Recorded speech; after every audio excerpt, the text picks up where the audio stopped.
Hey guys, it's been a while since I've been on YouTube and made a video, but I wanted to come on real quick and make a video and give you my thoughts on the epic movie. I just returned home from the regular viewing of that film.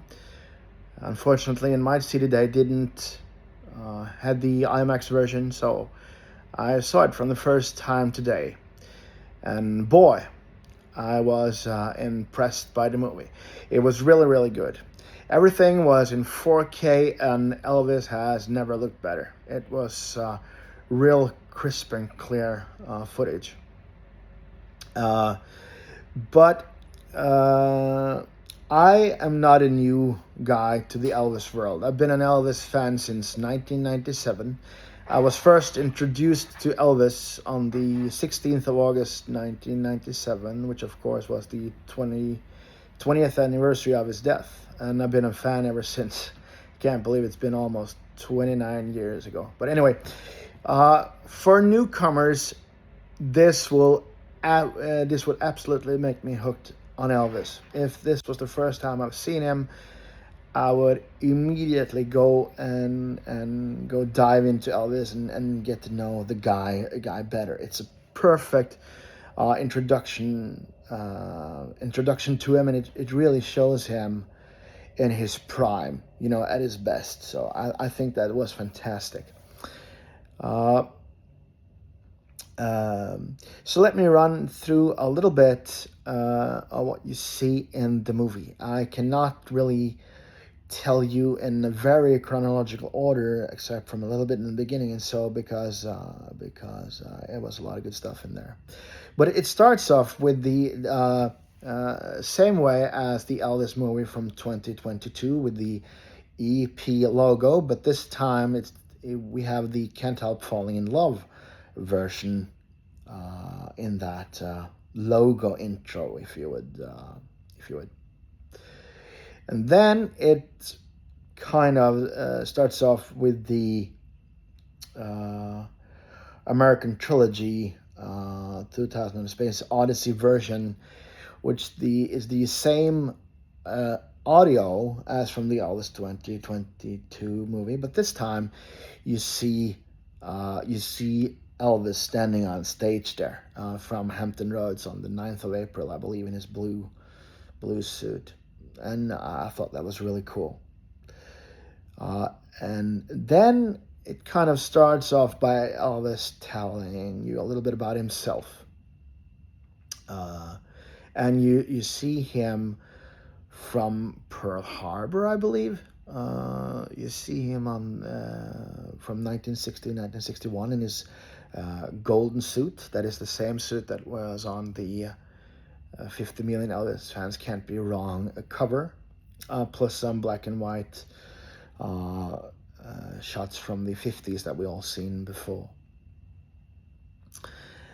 And then they kind of rush through the movie years with the Elvis, with a big part of the Elvis 1972 interview that was done right after the rehearsal of Burning Love and Bing Hunk of Love and stuff from the late March, I believe, which is a really cool and unique way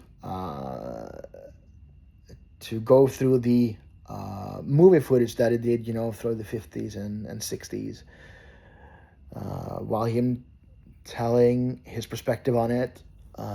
Why he was so disappointed of all the movies being the same and the scripts were being the same, and how frustrated he was. I thought that was a brilliant intro.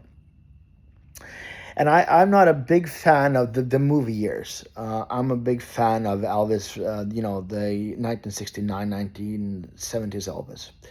So I was really hoping that it would not be too much of the movie years in this movie, which it wasn't.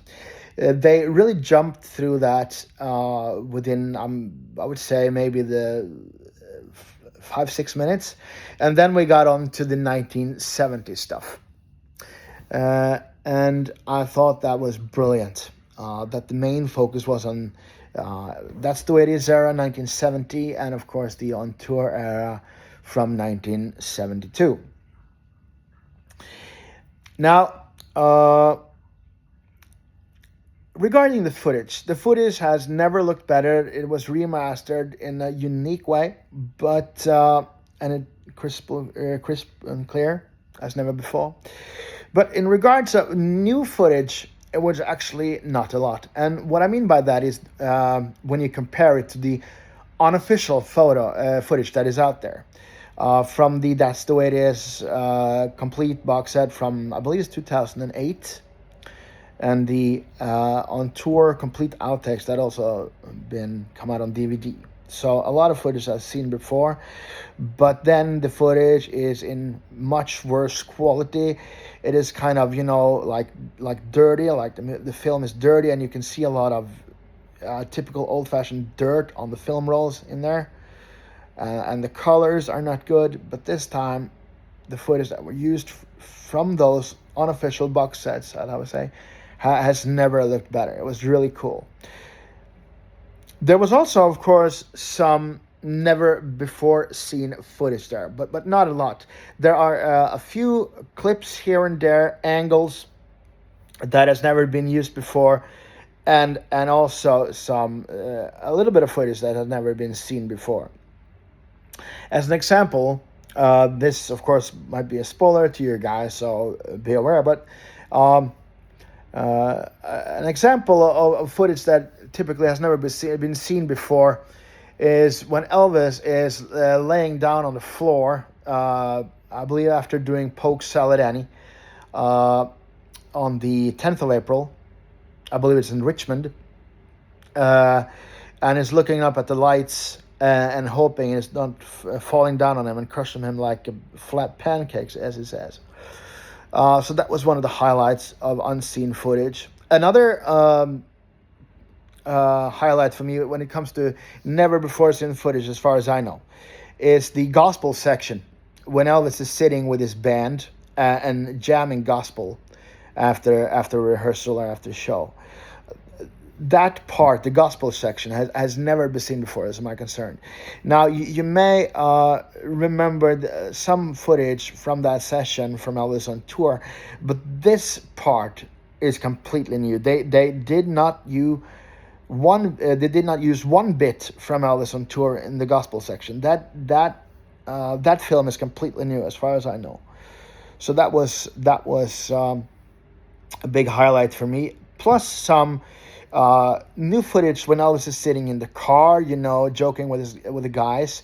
It's from the same sort of scene where you can see from the Elvis on tour when he was talking about how was the sound in there, and some other footage was shown in Elvis. This is Elvis when he was talking about I was buried in a beaver. And now there is a complete new footage of him sitting in that car, which also was awesome.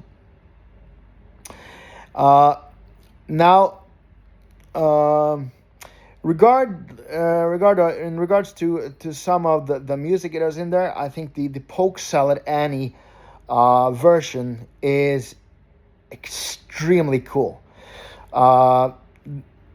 That song has a mixture of rehearsal footage combined with 1970 on stage footage, which blends really, really cool together.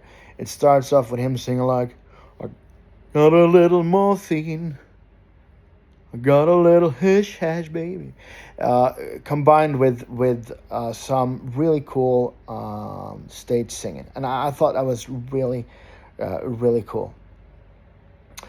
And there's also a real nice version done of Burning Love, which is a mixture of rehearsal and live footage from Greensboro. But you'll see a lot of that throughout the movie. The combination of rehearsal and stage performance of the same song, sort of in a combined mix. Now, what did you feel about that? Oh, well, I don't know. In poke salad, and I thought the combination was really cool. But other than that, I would much rather prefer the complete live version of a song versus a combo of both rehearsal and live in the same song. Um, uh, so I think that is my perspective on it. Now, will I see it again in a theater? I hope so, and I will of course also buy it on digital on iTunes. I think I'll get it. So it's a movie that I thoroughly did enjoy, and will see many more times. Do I think it is better than the That's the Way It Is special edition? I'm not sure. I'm not sure. But I think is better than on tour. But I think maybe That's the Way It Is. It is still is my favorite Elvis concert film, or documentary slash concert film. But do I recommend this movie? Absolutely, I do.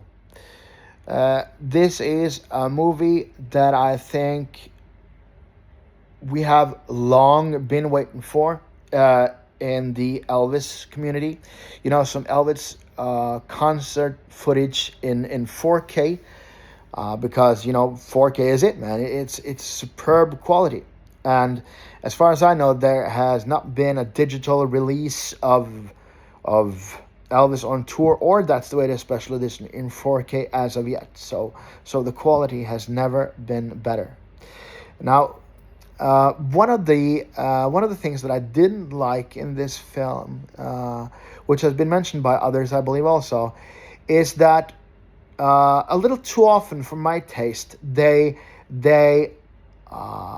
do part of a song, and then it stops, or you hear suddenly some interview snippets of Elvis talking over his own song. It happens. It happens not during the most important parts of a song, like in the beginning when you hear the live version of That's All Right. You can hear the Elvis talking over the guitar solo from James Burton. So the interviews is placed perfectly in the clip if you had to put Elvis in there, but I would much rather prefer him talking and be done with talking, and then you can hear the complete version of a song. But that is my only gripe with that movie, I would say, and and I just hope it would never end. So when I was sitting there, I just wanted more. So I really hope this movie will do well, and a lot of people go see it and get interested in Elvis, because I think this is a really great opportunity of getting younger people interested in Elvis. Uh, so I really hope that this is only the beginning. That we will see much more previously done or new footage of Elvis coming out remastered in 4K. But I really hope next time that we will get complete rehearsal footage from Clover City and from the rehearsals at International Hotel in 1970, as well as all the performance that was filmed in the same regard of Elvis on tour. Let us get just a complete box set with all the rehearsal footage that is out, together with all the concerts. Now, I know that Baz Luhrmann has said that he has multiple angles and a complete concert of that Hampton Roads, Virginia, from the 9th of April, 1972. So it is out there, and I really hope it comes out. But it's up to us now, and it's up to you. I mean, it's up to us, hardcore Elvis fans, as well as new people. Go see Elvis, because if this movie do well, I believe there's a lot more to come. Now, thank you for listening to me, guys. I know I have been rambling on for almost 15 minutes now. We're just past 15 minutes right there. So I hope this review made sense to you, and I hope it was an honest one, and that this review maybe inspires you to go see the Elvis movie. I know I will see it again, and I hope you enjoyed it as much as I did. So take care, and I'll see you some other time. Bye-bye.